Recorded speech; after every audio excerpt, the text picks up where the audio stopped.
Welcome in. I'm the movie man, Eric Stafford. We're going to talk movies, TV, physical media. We're going to talk about all that stuff coming up next, right after this.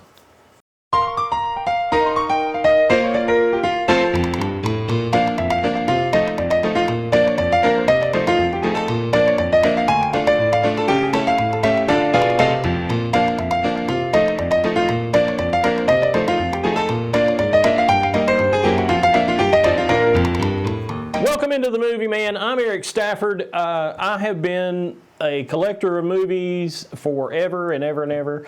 I'm big on physical media. At one time, I'd gotten away from physical media, and when I mean physical media, I'm talking about VHS, Laserdisc, any of these things. I don't have a Laserdisc player anymore, but I have some Laserdisc.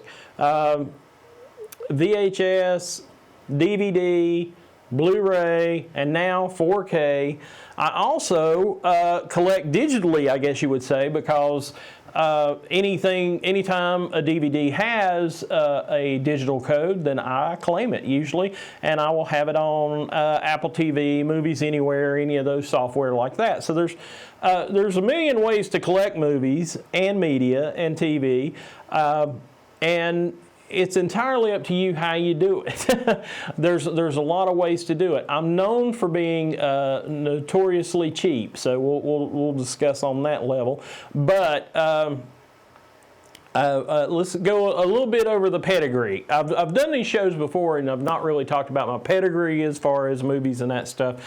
When I was growing up, my mom and my grandmother on my mom's side, my mom and my grandma. My mom, Bernita Stafford, and my grandma, Nell Greer, were big movie fans, and they were always about the movies. Now, on the other side of things, on my dad's side of the family, his grandfather, Yule Stafford, ran. He was a projectionist, and he actually came to Lenore to be a projectionist here in town at the State Theater. And if you don't know where the State Theater is, it was on Main Street, across from pretty much 1841. It was across the street there, and so there was that one. And then they built the Center, which everybody knows the Center in town, the Center Theater, and they built it in the 40s, in the early 40s, and Grandpa started working there and became the manager in like 1943, and then he was the manager there until 1972. Then he was the manager. I was born in 67, so 1972, I remember him changing theaters, and he moved to the Avon, and so he was working for Stewart and Everett Theaters, and he moved to the Avon, and then Stewart and Everett Theaters were building a theater here in town, actually a two theater, and you're going to know where this is going. They were building the Westgate 1 and 2, and that's where my grandfather, he was there to help. I mean, they were kind of a cookie cutter pattern, you know, because there was one in Statesville that was identical to the Westgate 1 and 2. I think they've torn down since, but he was overseeing that because he was the manager and going to be the manager of the Westgate 1 and 2, and so which is now the Golden Ticket Theater. So he was running, as I was growing up and as I was a little kid, he was running the Avon and the Westgate 1 and 2.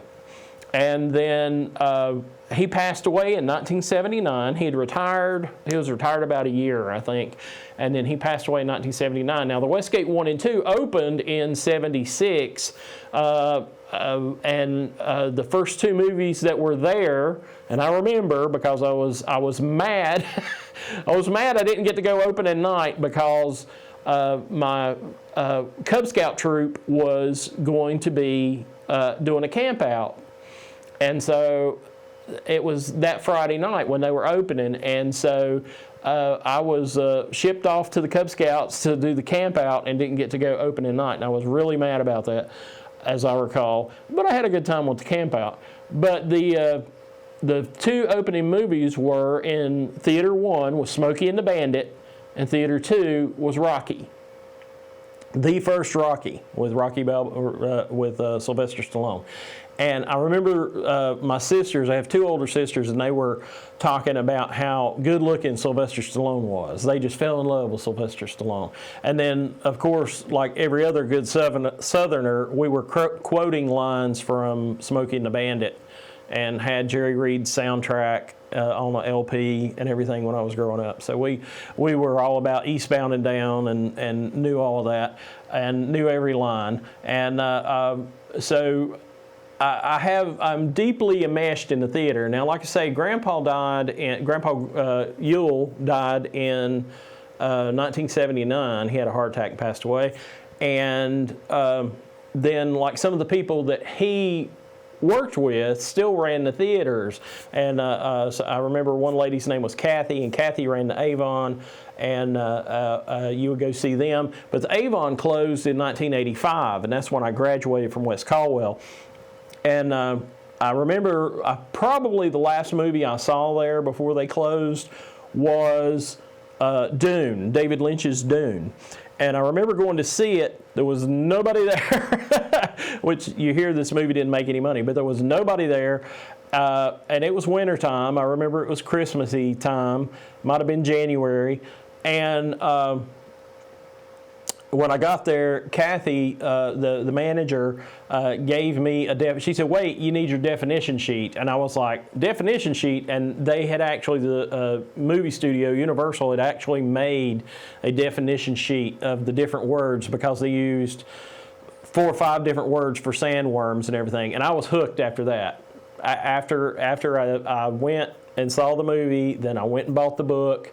And then I've been a Dune fan ever since. But it just intrigued me that it had the different words, and they didn't try to explain them. You just had to know that Shah Hulud was also a sandworm. You had to know these things.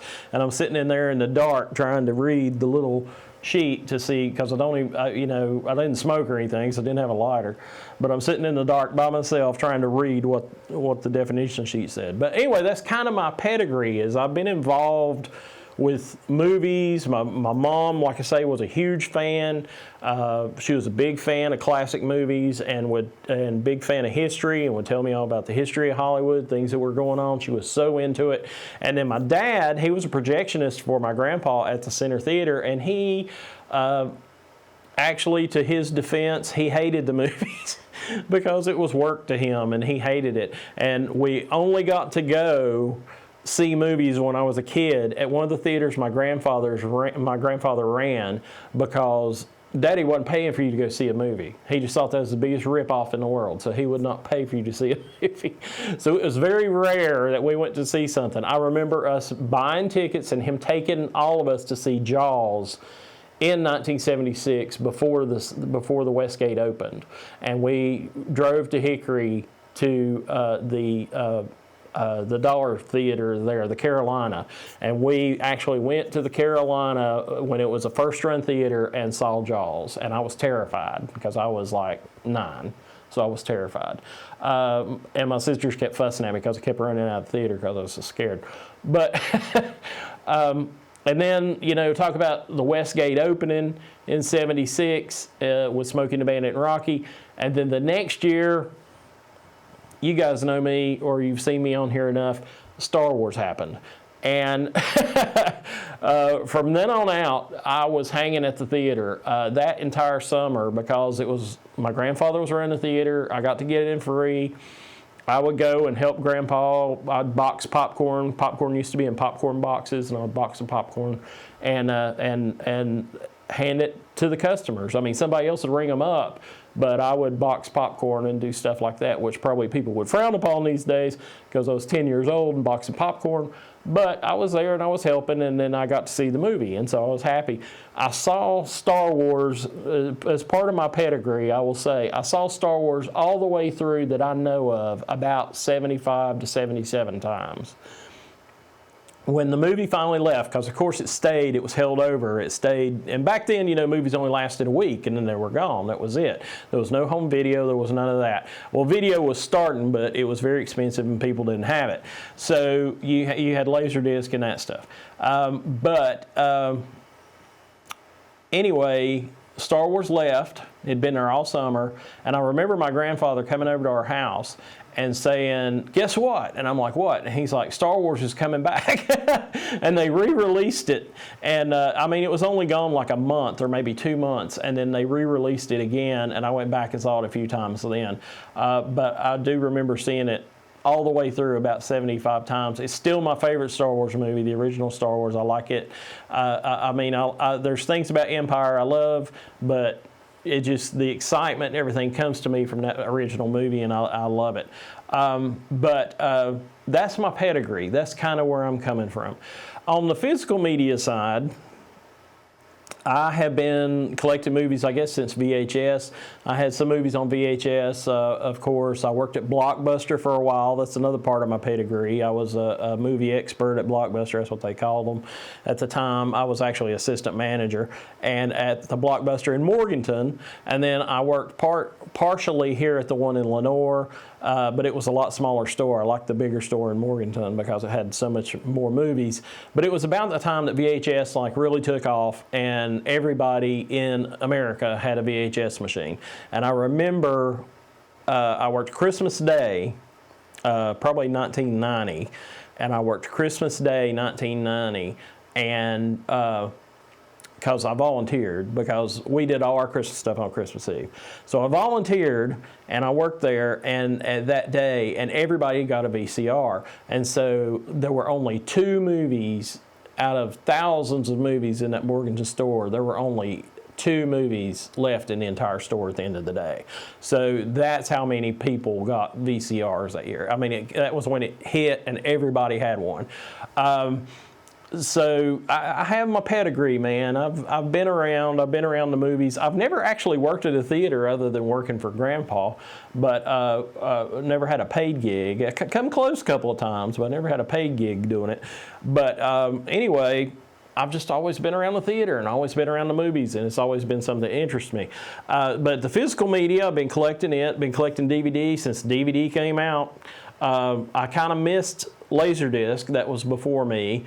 But then I was an adult. I had spendable income when DVD came out, and I remember my first DVD player that I bought myself was $450. It was a Philips, and it was $450. I bought it at the old Walmart, if you're from here in Lenoir, the old Walmart, and it came with 3 DVDs that you had to send off for. It came with one physically, which I think was The Mask. And then you had to pick 2 and send off for them. And that was when DVDs were $30 a piece. And when they come out, they were $30 a piece. They were like $35. Some bigger movies were more than that. So it was crazy. But I guess that's where I get my cheap side of it now. Because there's ways, people. I'm going to tell you some stuff. I'm going to tell you some of my tips and tricks. It might bite me in the foot because then that means there's more people out there doing what I'm doing. But this is just the way. We learn, we teach, we carry it on. So, especially us cheap moviegoers. So I've been collecting DVDs since it first come out in the early 90s. And I remember going to Media Play. I don't know if you guys have ever been to Media Play in Hickory. And I used to go to Media Play and just haunt the place. I knew that they got new movies on Tuesdays, and I would just go in there and take inventory. I was just looking, taking inventory, see what they had. Did I want to spend? And because they were pretty much $30 to $50. And because they were that much, I'm like, what am I going to spend my money on? Am I going to get this one, or am I going to get that one? And I had choices to make, choices. So now all of those DVDs from that time, you can probably find for $2, if not $1. But anyway, at that time, they were like $35 to $50. And so I've been doing this for a while. But anyway, at one point, when I had kids, I kind of got out of the physical media stuff. Stuff was going more digital, and that's why I was talking about having a digital collection. I have a lot of stuff on the iTunes store. I have a lot of Apple movies and have a library there. But I'll tell you, okay, this is going to be, I know this is rambling, you're just guys hanging out with me talking movies, but one of the things that got me back into physical media, back into the old DVDs, is the fact that when the last Fantastic Four movie came out, that was just titled 4, it was Fantastic with the number 4, and was so horrible, and people were talking about how horrible it was, a lot of people wanted to go back and watch the 2 Universal Fantastic Four movies. It was Fantastic Four and it was Fantastic Four Rise of the Silver Surfer. When those two, and those were more popular because they were a better adaptation of the films. We haven't seen what Marvel's doing yet, but that'll be better, I'm sure. But those 2 films aren't bad if you go back and watch those, and are pretty good. And they got Chris Evans in them. Hey, they're doing all right. Jessica Alba. But anyway, they're pretty good movies. So when that new Fantastic Four movie came out, they pulled every one of them from digital media. There was no place on Netflix you could get it. There was no place on any of the other streaming services that you could watch those movies. They pulled them because they wanted people to go to the theater to see this really sucky movie that nobody wanted to see. They were like, the only Fantastic Four you're going to get to see is this one. And they did that. And when that happened, like I say, I'd got rid of a lot of my movies. I'd got rid of my collection. And when that happened, I was like, oh, they're not doing that to me. Not again. Not again. They're not doing that to me. And so that's what turned me into going back into collecting DVDs and collecting media.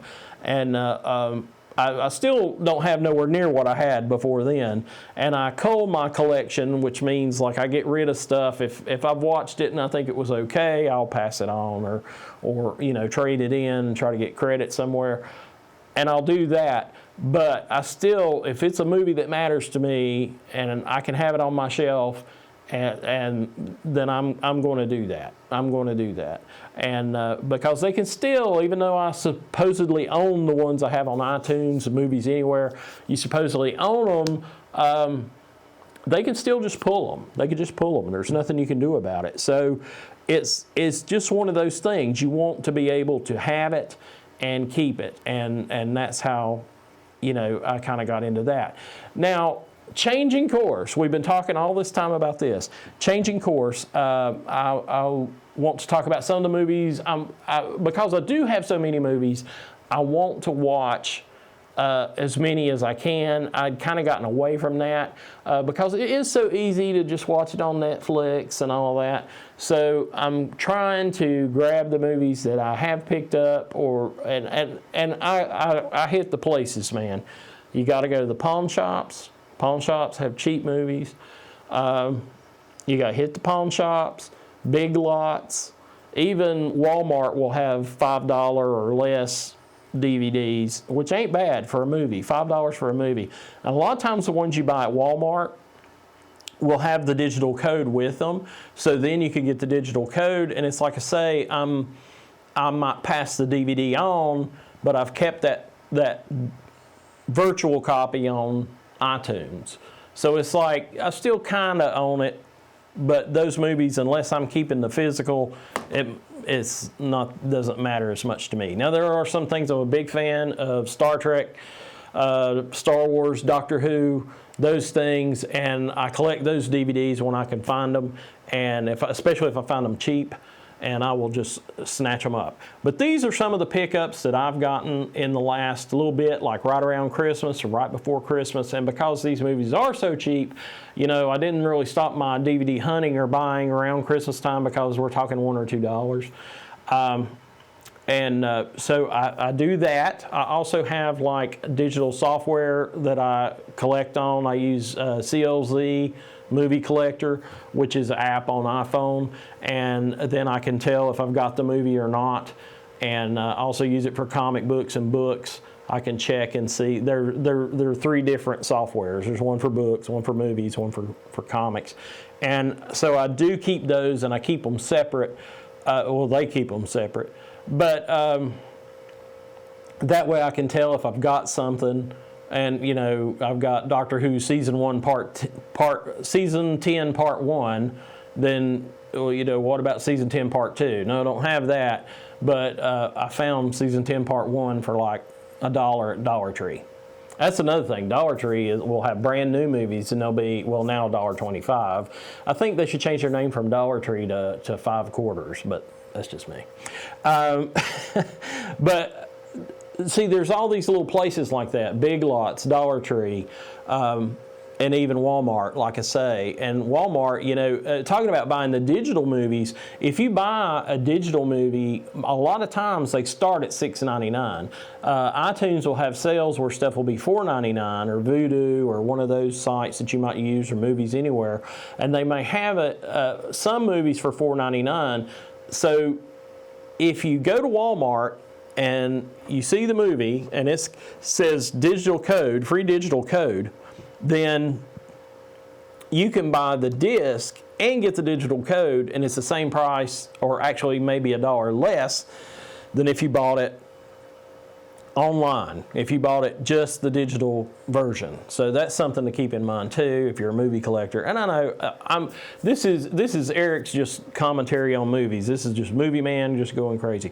But what I wanted to do today is to kind of go over, after that long introduction of all that, I kind of wanted to go over some of my recent pickups, what I've picked up and what I've watched, and just give you a quick review of those.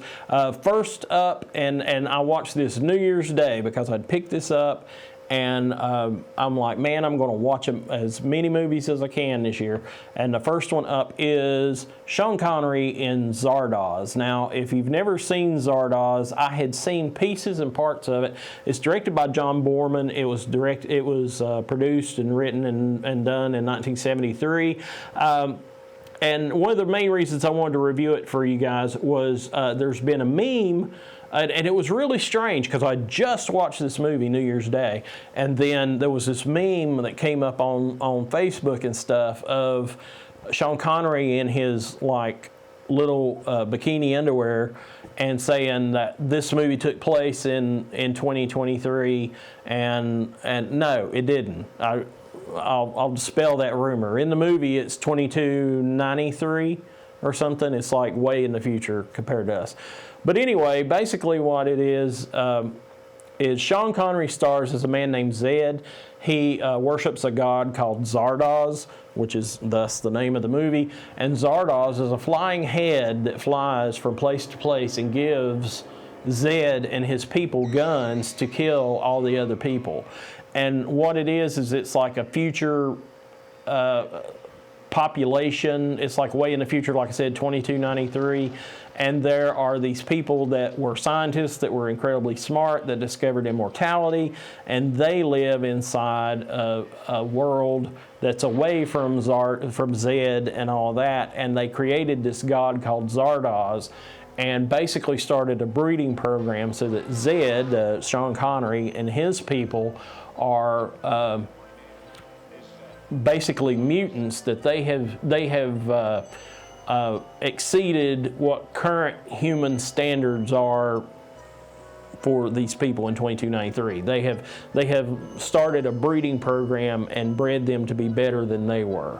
And but what he finds out is, of course, Sean Connery is a smart guy, Zed is, and so Zed hides when Zardoz comes to bring them food, grain, and arms. He sneaks aboard the head and flies back to the city where they are, the village, and he finds out all of it. And he had actually the creator of the whole thing. The creator of the whole system that created Zardoz, that particular immortal man, had kind of clued Zed in. So he wanted Zed, or Sean Connery, to come and destroy what they had built, these eternal people that lived forever. Basically what happens is if they die, then their body is cloned, and they're cloned at their youthful age. So all the people look like they're 30. So they've never aged, but they're over 500 years old. And so every time they die by natural causes or something, then they're regrown. And so they want Zed to stop that. And so he comes in and actually stops all that. That's the plot of it.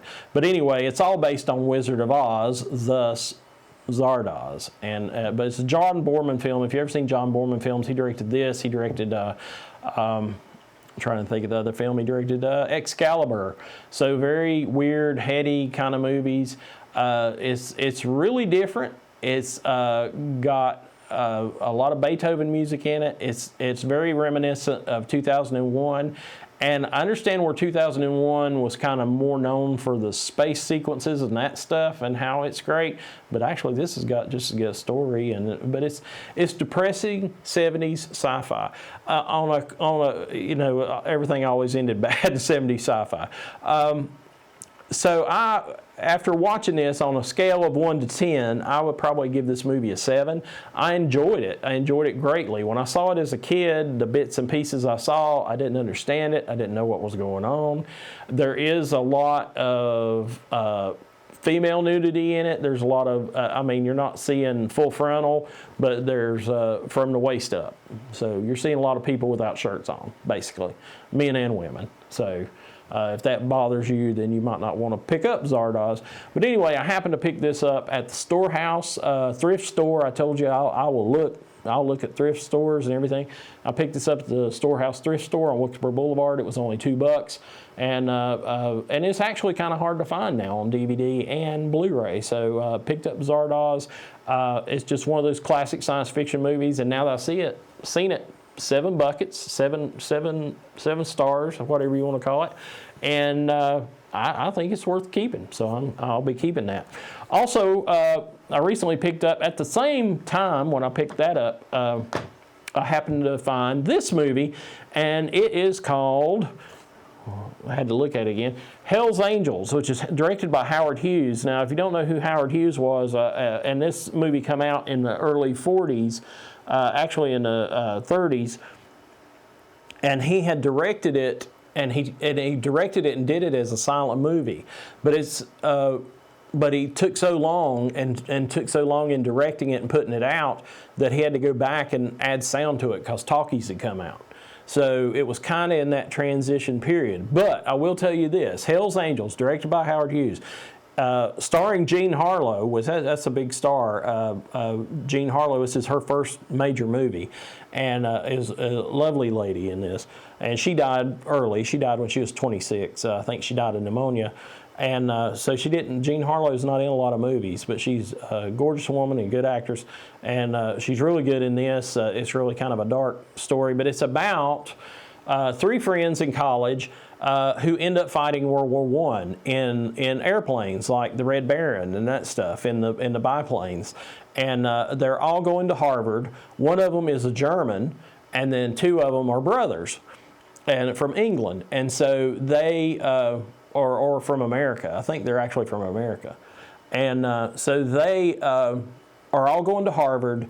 The war breaks out, and they join the Air Corps. The Royal Air Force, and the 2 brothers do. And then Ralph, the other guy, is on, he's drafted and has to come back to Germany, and he's put on a kind of Hindenburg dirigible. And so he's there with that. And you see what happens in their lives and how the war affects them and all the bad things that come from the war. And but one of the brothers is madly in love with Jean Harlow. And then, of course, Jean Harlow doesn't really love him, and so she kind of goes to the other brother. So you got your little bit of romance.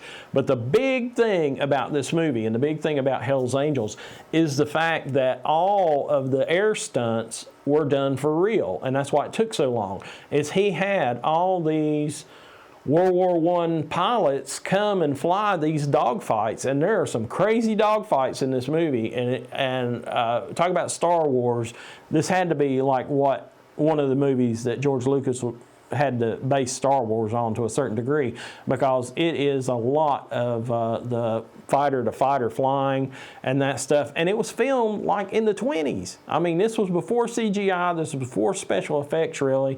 There were a couple of model shots, but for the most part, all of the planes and all that stuff is real. And 3 guys died filming it. The director, Howard Hughes, wanted to do one aerial stunt and they wouldn't do it. And so he did it himself, and then he got hurt. He almost died doing the stunt because the stuntmen were right, or he would crash.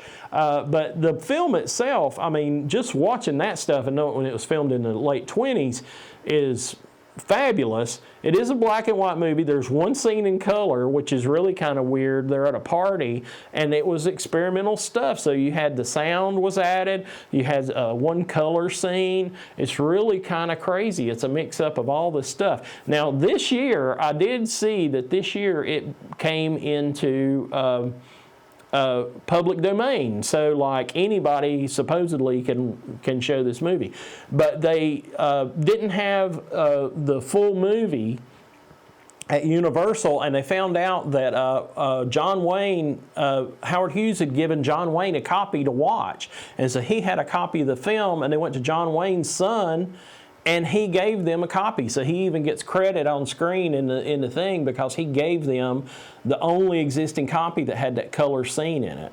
And it's really well done. It's a good movie. It's about the horrors of war and why am I fighting this war. I mean, it's a lot of Vietnam kind of stuff. And here it was in 1920 something. And it's really kind of dark, but it's a really good movie. I would say 8 out of 10. I say, or 9 out of 10. It's a great film.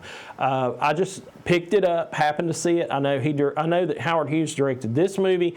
He also directed The Outlaw with Jane Russell, which was notorious because she was like had like big bosoms and was laying sexy and stuff like that, and that was part of the appeal of that. So it's really odd that he had these two big movies, and both of them had the introduction of a real big sexy starlet like Jean Harlow and then Jane Russell. And I haven't watched The Outlaw yet, which is about Billy the Kid, but I have got a copy of it. I did find a copy of it, so I will be watching it soon. But definitely, if you have a chance to watch, this comes on TCM or something like that, and you have not seen it, it is well worth seeing, and it's well worth your time. And it's a great film. It is a great film, and it's great on the history of World War II.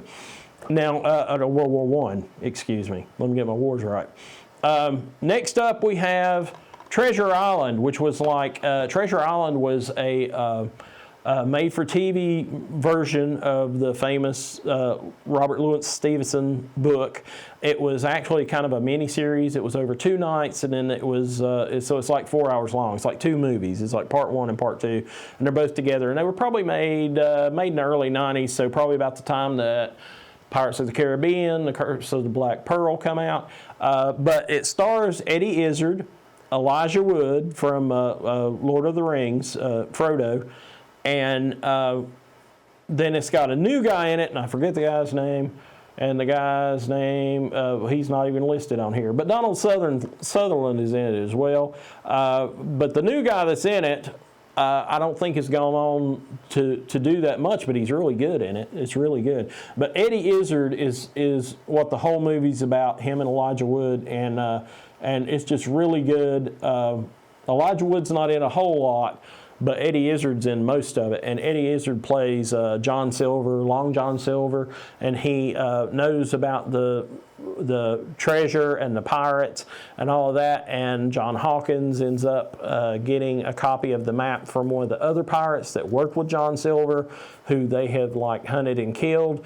And so John Hawkins has the map, and he goes on the expedition, and they go to, he cons a guy into like, telling him that there's all this treasure and gets him to back it. So they go and sail the boat and go to find all this. And Eddie Izzard sneaks on as the cook, as John Silver.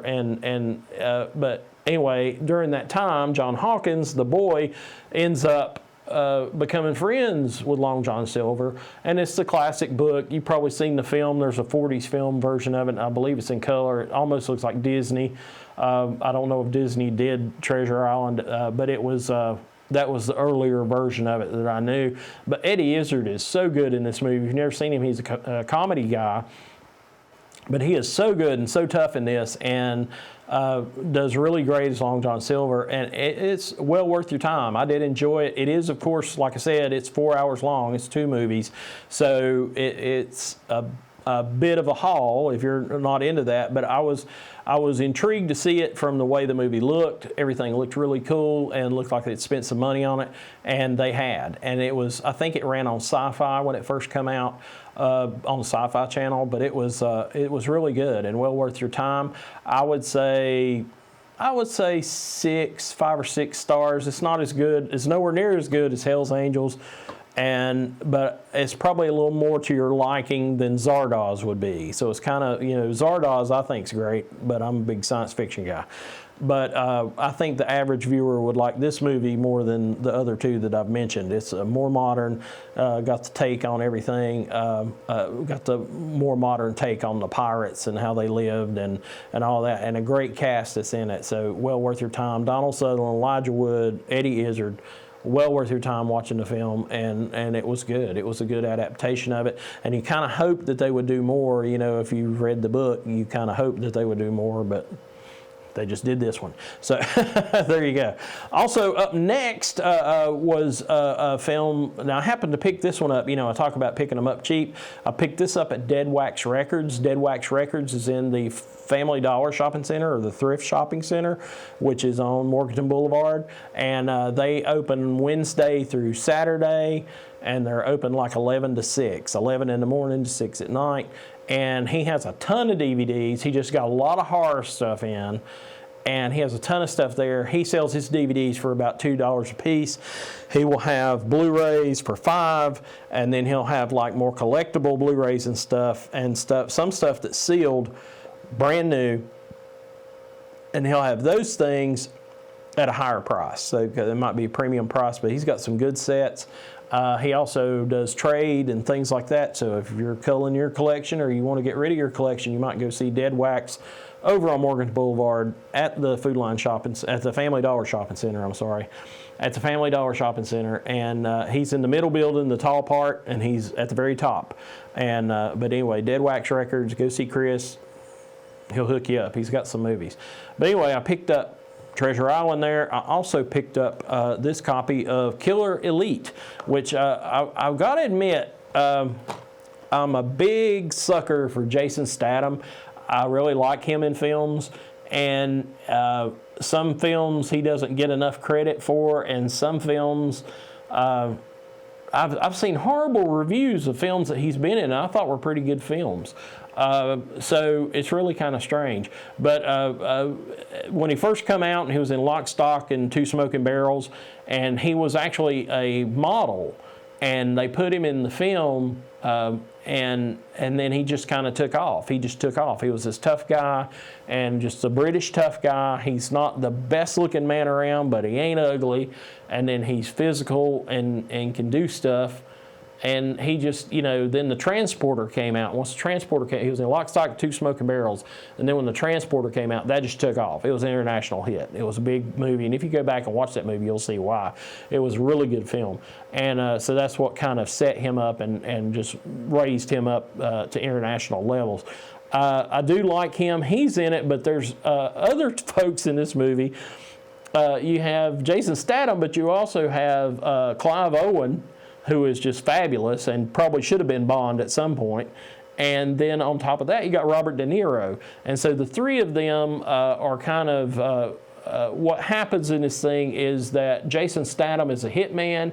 He's being trained by Robert De Niro, who's an older hitman, and he kind of has a moment of crisis and decides he doesn't want to be a hitman anymore. Then Robert De Niro does a hit for an Arab man who was fighting the British, and that's where Clive Owen comes in. And apparently Clive Owen's fellow people of the SAS, the elite of the elite British Army, were hired to take out people in his family. And so what this Sheik wants to do is he wants to get back at them, and he wants to go find all the people and get confessions from each one of them. And he hires Robert De Niro to do this, but Robert De Niro can't really do it, and they kind of capture him and use him to threaten Jason Statham into doing it. So you get the the young guy doing it and he sucked him back in. They brought him back into the game. And it's called Killer Elite. And it's actually based on a true life story, which is even cooler. But so what happens is you kind of have a cat and mouse game of who's going to kill people first. Is Clive Owen going to find Robert De Niro and Jason Statham and kill them first? Or, you know, while they're trying to assassinate these other people for the Sheik? It's really a good action movie, and you don't know what's going to happen. One of the guys from Prison Break is in it. I love that guy, and I can't remember his name, but he's just a great actor, and I love him. He's got a big part in it.